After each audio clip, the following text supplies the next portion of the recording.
Estilos cognitivos. Es un proceso en el cual percibimos los estímulos, ya sean internos o externos, y nuestro cerebro procesa la información. A partir de allí creamos una idea de lo que ocurre y se actúa o se enfrenta una tarea. Cada persona tiene un estilo cognitivo concreto dependiendo de la tarea a la que se esté enfrentando. Como tal, no hay una definición universal, pero varios autores definieron los estilos cognitivos de la siguiente manera. Hutton dice que los estilos cognitivos son las dimensiones de diferencias individuales y que caracterizan la forma de actividad mental, es decir, la forma en cómo procesa la información cada persona. Stolberg y Grigorenko dicen que los estilos cognitivos son la forma preferida, característica y típica de la persona al procesar la información. Rin y Shema refieren los estilos cognitivos como un modo habitual o típico que tiene una persona a solucionar problemas, pensar y percibir, es decir, cómo la persona resuelve un problema. Quiroga y Sánchez analizan 27 definiciones de estilos cognitivos y concluyeron que los estilos cognitivos reflejan diferencias individuales en la forma de la actividad mental como consecuencia de la integración de aspectos afectivos, emocionales y cognitivos. La diferencia entre el estilo cognitivo y las estrategias de aprendizaje es que el estilo cognitivo es una característica fija de la persona y tiene una base fisiológica. En cambio, la estrategia de aprendizaje puede ser aprendida y se desarrolla para afrontar situaciones o tareas. El interés por los estilos cognitivos nace en 1923 con una teoría que propuso Jung, que es la teoría de tipos psicológicos. Desde los años 50, diferentes áreas de la psicología se interesaron por investigar a profundidad los estilos cognitivos, áreas como el psicoanálisis, la gestalt, cognitivo evolucionista, entre otras. El psicoanálisis propone que los estilos cognitivos son estructuras evolucionistas estables que favorecen el proceso de adaptación del yo en el medio. El cognitivo experimental, encontramos a Witkin y su aporte en relación a la dimensión de dependencia e independencia de campo. En la psicología evolucionista cognitiva encontramos a Kagan y el aporte que dio en relación a la dimensión reflexividad, impulsividad. Estilos cognitivos versus capacidad cognitiva. Según Reading, el efecto del estilo será positivo o negativo dependiendo de las tareas afrontadas. Y la capacidad dice que en cuanto mayor sea la capacidad, mejor va a ser la ejecución de tareas. McKenna propone que el estilo analiza la forma o el cómo ejecutamos una tarea. Pueden ser bipolares dependiendo de la tarea y el rango de aplicación es amplio. En cambio, la capacidad es la eficacia o el nivel de ejecución de tareas. Pueden ser unipolares, o sea, podemos hacer una tarea bien o mal. No hay un punto medio.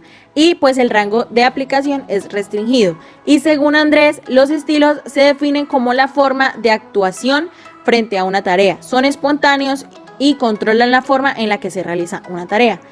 Y en cambio, la capacidad se define en función al máximo rendimiento alcanzado por el individuo en una tarea. Depende del contenido específico de la tarea.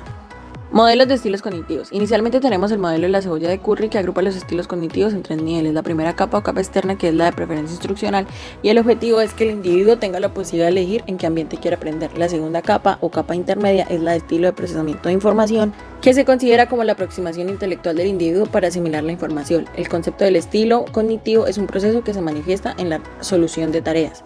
Y la tercera capa o la capa interna es la del estilo cognitivo de personalidad, que es la aproximación del individuo para adoptar y asimilar la información, cómo la persona asimila y procesa la información.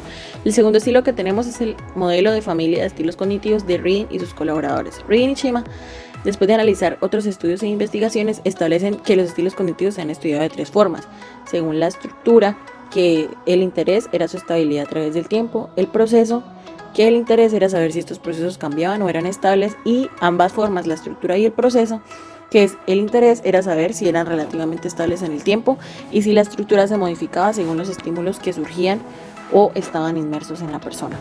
Analizaron 30 investigaciones más y se dieron cuenta que se empleaban diferentes nombres para una misma definición y que se daban definiciones distintas a una misma dimensión, y querían incorporar todas estas definiciones en un solo modelo teórico. Para ello tuvieron en cuenta las descripciones, correlaciones, métodos de evaluación y efectos conductuales. Así propusieron que los estilos cognitivos se pueden agrupar en 2 grandes familias. La familia global analítica, que es entender de qué modo procesan la información los individuos de forma global o por partes, y la familia verbal figurativa, que también es conocida como la familia verbal visual, y es en qué forma representan la información las personas, si a través de imágenes o de forma lingüística. La familia global analítica está conformada por 5 miembros. La dimensión dependencia e independencia de campo, que es conocer el grado en el que una persona percibe la información analítica.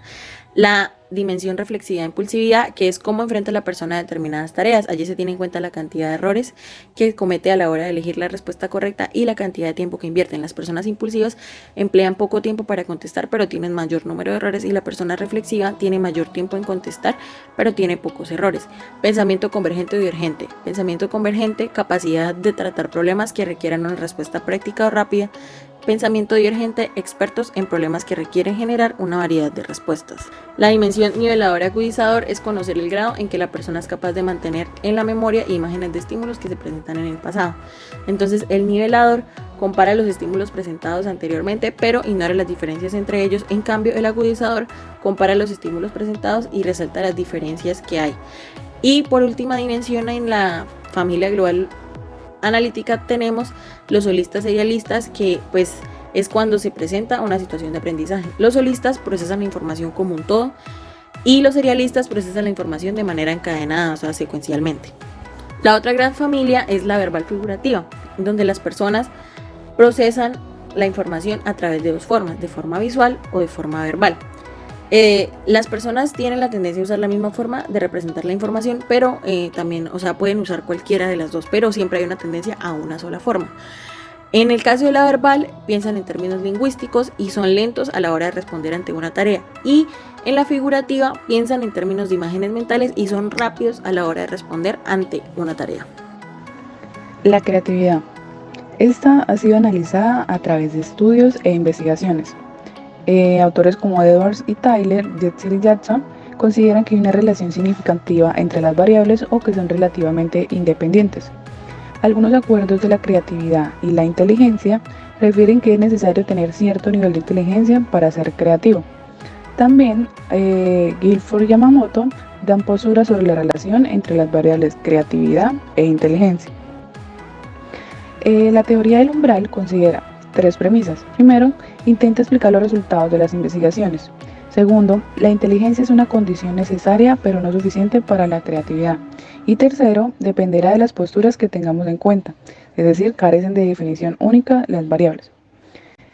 Jetsil y Jackson realizaron una investigación con 292 niños y 241 niñas y conformaron dos grupos. El primero eran puntuaciones muy altas en inteligencia y bajas en creatividad.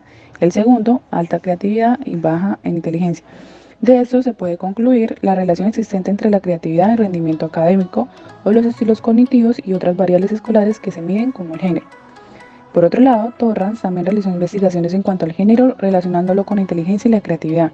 Una de sus conclusiones fueron que la creatividad alta presentaba más ideas en tareas de solución de problemas, historias humorísticas y originales, esto comparándolo entre las niñas y los niños.